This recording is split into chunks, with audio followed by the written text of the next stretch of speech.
What's going on, guys? Welcome to Orange Forum. In today's video, we're going to be talking about some NFL draft prospects. And this is what we do as Lions fans. It's almost like our Super Bowl here. Our way too early mock draft. I will just be looking at a guy in the first round with who I think the Detroit Lions will be acquiring in the first round. It's like I said, it's very early, and this is the first video, but this is what we do as Lions fans, and this is what we look forward to. Some of it's a little bit sad in a way, but it's kind of a harsh reality. And I think right now we are 0-8, so it's looking like we are probably going to be the first pick in the draft. We still got 9 games to go.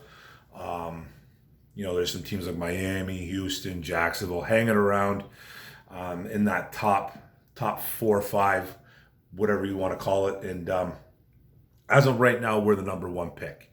So I'm going to be talking about a guy that I really like out of Oregon Duck, defensive end, edge, Kayvon Thibodeaux. Pac-12, 20 years old. Stats, he's 6'5", about 250 pounds to 258 pounds. I've seen him at on a couple sites.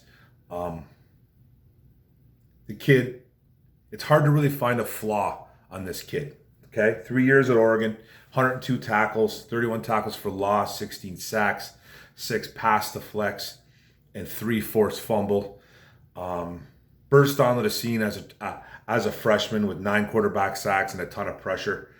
So it's a guy that really good finisher, long arms, creates havoc in the backfield. Just a guy that you would really like, obviously as a first round pick, and he's a top 3 pick coming out.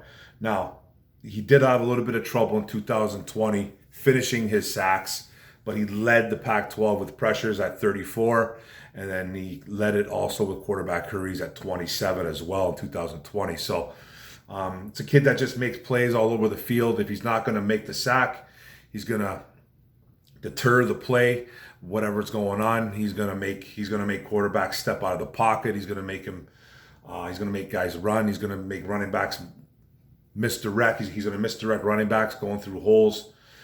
He's going to get his hands on you somehow. It's really hard to find a flaw in him when you actually watch his tape.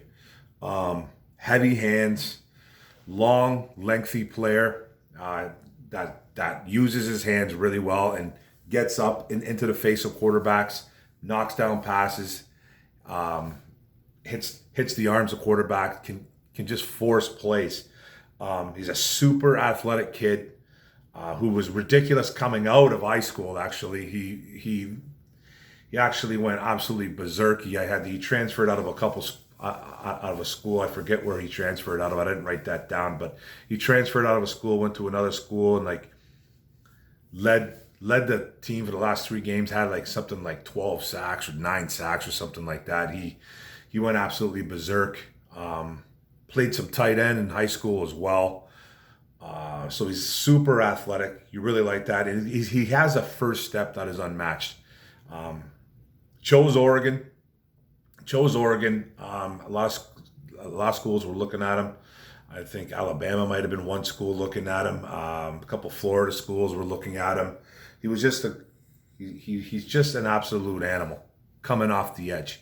He's a guy that you actually can build around. Just an all-around great football player. A sack machine, but also a kid that can play well against the run. He will hold up defender. He will hold up offensive tackles. He's a little bit better chasing down running backs on the backside. He does that a lot better than he does straight up, but he has tremendous power. Got stronger and stronger as his years went on Oregon. He was a kid, I guess. His coach there, Cristobal, made a comment about him not being able to squat 405, but now he's doing 405 lunges. Now you're seeing him doing single leg reverse lunges, which is incredible at 405.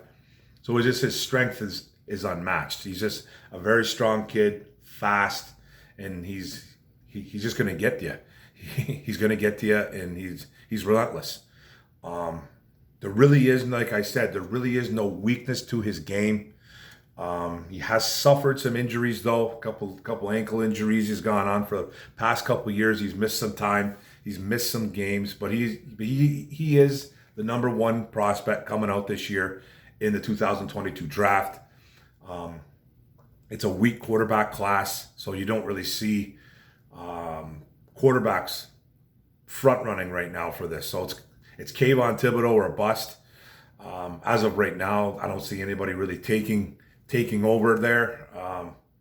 You got some good guys coming out like Aiden Hutchinson and Derek Stingley, who's been banged up too as well. But I don't see those guys ever surpassing him as a number one prospect.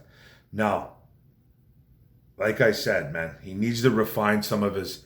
He does need to refine some of his pass rush moves. He's a little bit guy. He's a guy that relies a lot on his speed and power. He loves the rip move.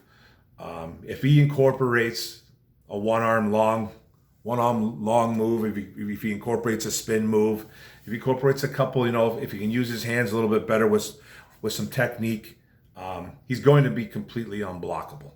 He's going to be completely unblockable at the NFL level. Now, I don't want to come on here and say that this guy is he's a generational talent, because I'm starting to get a little bit sick of that, those two words there, generational talent. But he's a guy that is the real deal. Once he adds that arsenal, he's going to be completely unblockable.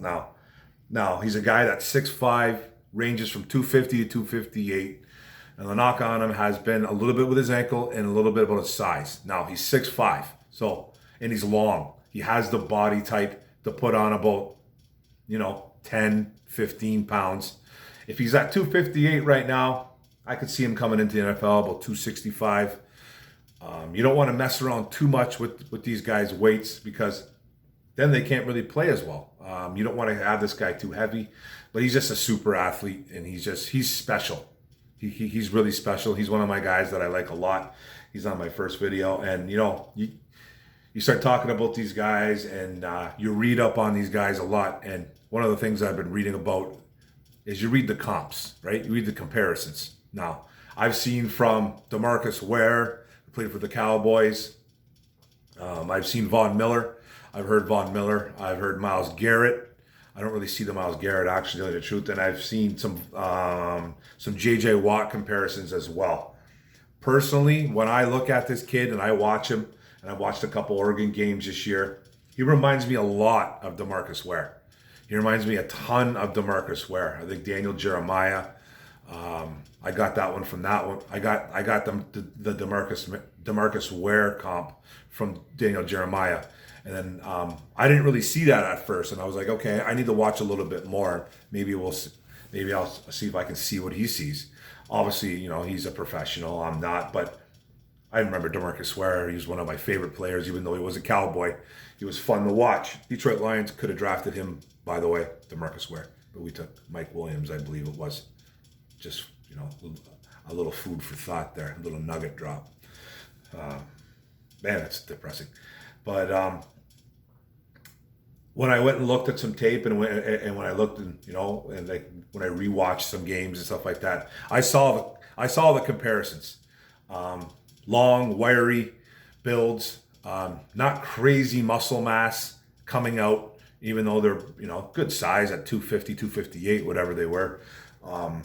Where I don't remember what he was coming out of college, but where was that long, rangy, kind of wiry defensive end, and Kayvon Thibodeaux reminds me a lot of DeMarcus Ware. He's more of a mix between DeMarcus Ware and I would say Von Miller. That's what I would say. That those are probably my two comps that I really believe in.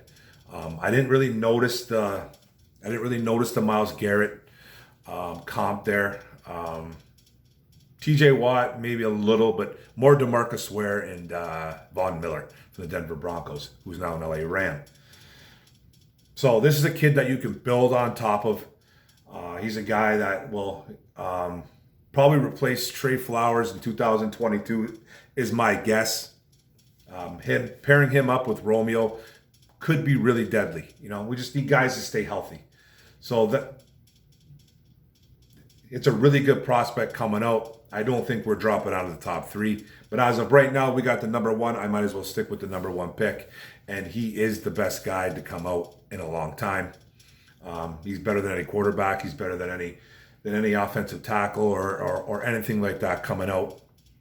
Even though there's a couple guys close. But Kayvon Thibodeaux is the real deal. And he is the guy that I'm keeping an eye on. And he is my number 1 guy off the board for the Detroit Lions. Kayvon Thibodeaux, game changer, game wrecker, a kid you can build around. That's the video, guys. Thanks for listening. Thanks. Don't forget to hit the subscribe button and get all my videos. Don't forget to hit the notification bell. And let's talk some Detroit Lions. Go Lions. Boom.